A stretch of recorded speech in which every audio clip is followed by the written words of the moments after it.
दोस्तों, अगर आप भी चाहते हैं आपके गुड़हल का पौधा इस तरह फूलों और कलियों से भरा हुआ देखना चाहते हैं दोस्तों, तो आपको अभी अपने गुड़हल के पौधे में क्या करना है, तभी जाके आपका गुड़हल का पौधा जो दोस्तों इस तरह फूलों और कलियों से भरा रहेगा। दोस्तों, आप मेरे इस गुड़हल के पौधे को देख सकते हैं, इसमें इतने सारी कलियां आ रही है दोस्तों। से ये जो पौधा है अपने सारे ब्रांच के नीचे की ओर झुका दिया है। ये देखिए, कलियों का भार से ये नीचे की ओर झुक गया दोस्तों। तो अगर आप भी चाहते हैं आप अपने गुड़हल के पौधे में इतने सारे फूल और कलियां लेना, तो दोस्तों आपको अपने गुड़हल के पौधे में क्या करना होगा। तो दोस्तों आज की इस वीडियो में आपको बताऊंगी कि आप अपने गुड़हल के पौधे में क्या करेंगे तो आपके गुड़हल का पौधा जो इस तरह फूलों और कलियों से भरा रहेगा और काफ़ी भारी मात्रा में कलियाँ बनेगी। तो नमस्ते दोस्तों, मैं हूँ कविता के बगिया यूट्यूब चैनल में आप सभी का स्वागत करती हूँ। तो चलिए वीडियो को शुरू करते हैं। तो दोस्तों पॉइंट नंबर 1, अगर आप चाहते हैं आपके गुड़हल के पौधे में इस तरह बहुत ज़्यादा फूल और कलियां दोस्तों, तो आपको करना क्या है। दोस्तों आपको सबसे पहले अपने गुड़हल के पौधे की कटिंग करनी होगी, क्योंकि दोस्तों अगर आपका गुड़हल का पौधा एक ब्रांच लेके ऊपर की ओर बढ़ रहा है दोस्तों, तो उसमें ना इस तरह फूल और कलियां आएगी, ना आपका पौधा जो है घना होगा, ना उसमें फूलों से लादा रहेगा। क्योंकि दोस्तों एक ब्रांच में सिर्फ एक ही फूल आते हैं, एक या दो ही फूल आते हैं, उसमें भारी मात्रा में फूल और कलियां नहीं बनती। तो इसके लिए दोस्तों सबसे पहले आपको अपने पौधे की कटिंग करनी होगी, तभी जाके आपके पौधे में भर भर के फूल आएंगे।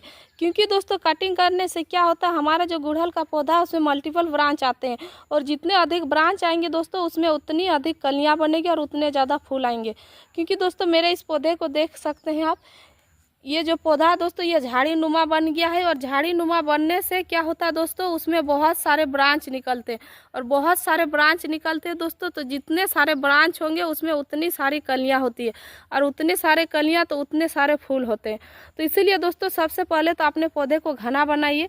अब जितने घना बनाइएगा उतने उसमें उतनी ज़्यादा फूल और कलियाँ बनेगी। आप देख सकते हैं मेरे पौधे में किसी तरह से बाकी नहीं है कि वो कलियाँ और फूल नहीं बन रहे हैं, और ना उसमें किसी तरह की बीमारी नज़र आ रही है आपको। आप देख सकते हैं, ये आप देख सकते हैं दोस्तों, ये देखिए इसमें इतने ज़्यादा फूल और कलियां बन गई है, जो दोस्तों इसमें ये जो डालियां है ये इधर नीचे की ओर झुक गई। इस तरह से देखिए ये खड़ा रहता है, लेकिन दोस्तों ये नीचे की ओर झुक गए, क्योंकि इसमें इतनी कलियां ही बन गई, तो इसका भार से ये नीचे की ओर झुका दे रहा है। ये देखिए दोस्तों पॉइंट नंबर 2, हमारे पौधे की ग्रोथ नहीं हो रहा। अगर हमारे गुड़हल के पौधे में ग्रोथ नहीं हो रही है तो क्या करना है। तो दोस्तों सबसे पहले तो जान लीजिए कि आपके पौधे में अगर ग्रोथ नहीं हो रही तो उसमें नाइट्रोजन की कमी हो रही है, या तो फिर फास्फोरस की।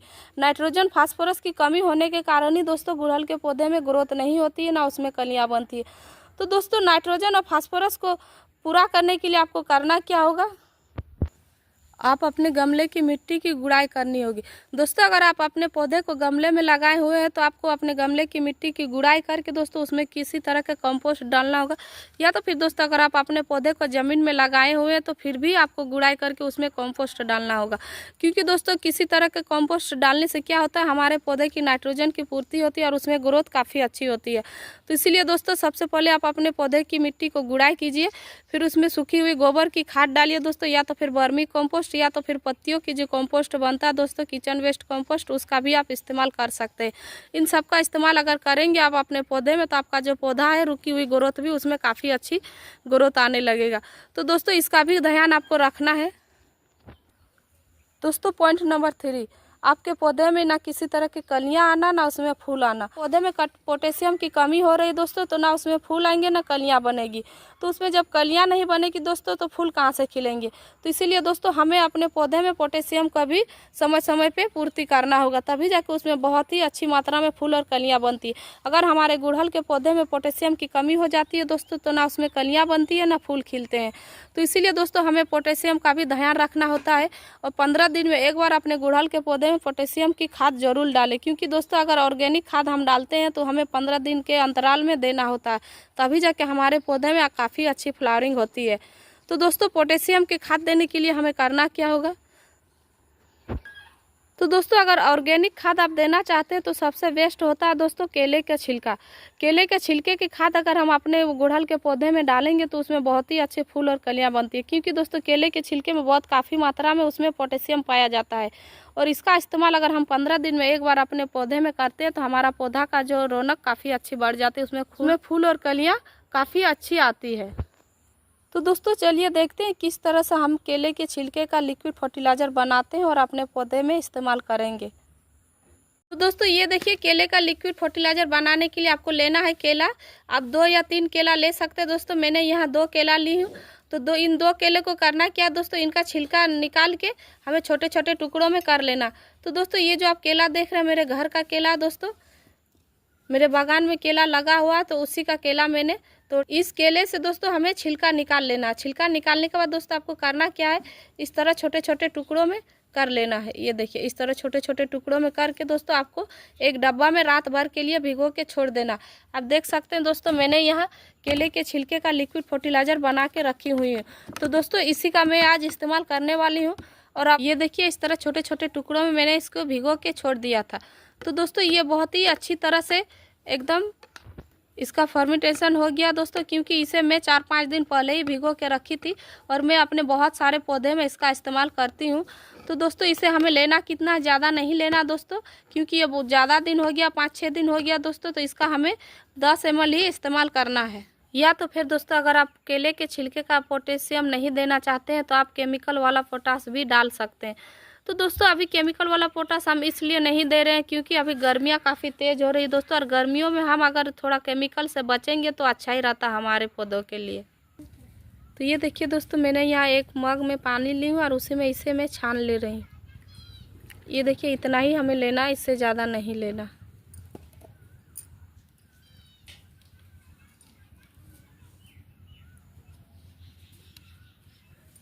ये देखिए मैं इसमें मिक्स कर दी हूँ।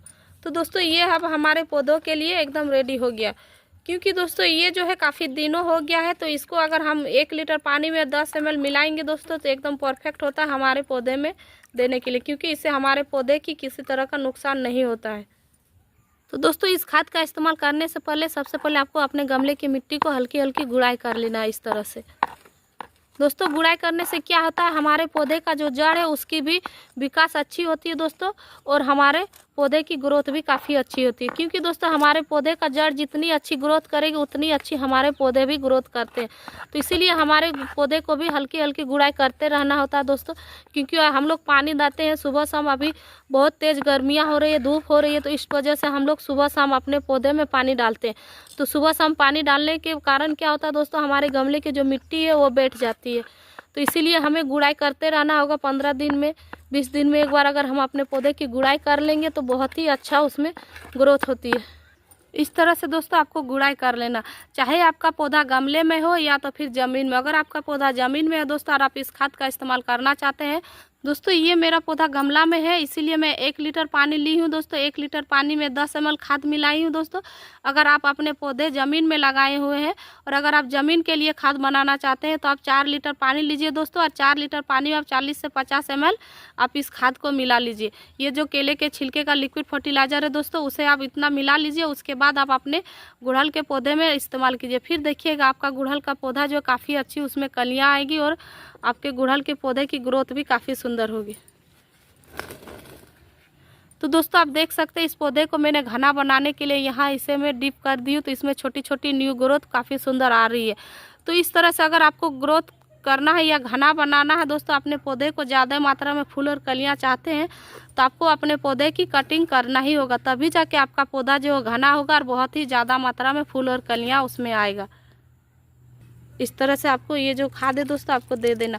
और इस खाद का अगर आप 15 दिन में एक बार इस्तेमाल करेंगे दोस्तों तो आपका जो गुड़हल का पौधा काफ़ी अच्छा उसमें रिजल्ट देता है। क्योंकि दोस्तों ये एकदम ऑर्गेनिक खाद है और इस खाद को हमें 15 दिन में एक बार ही इस्तेमाल करना है, क्योंकि हम केमिकल वाला खाद नहीं दे रहे दोस्तों, ऑर्गेनिक खाद दे रहे।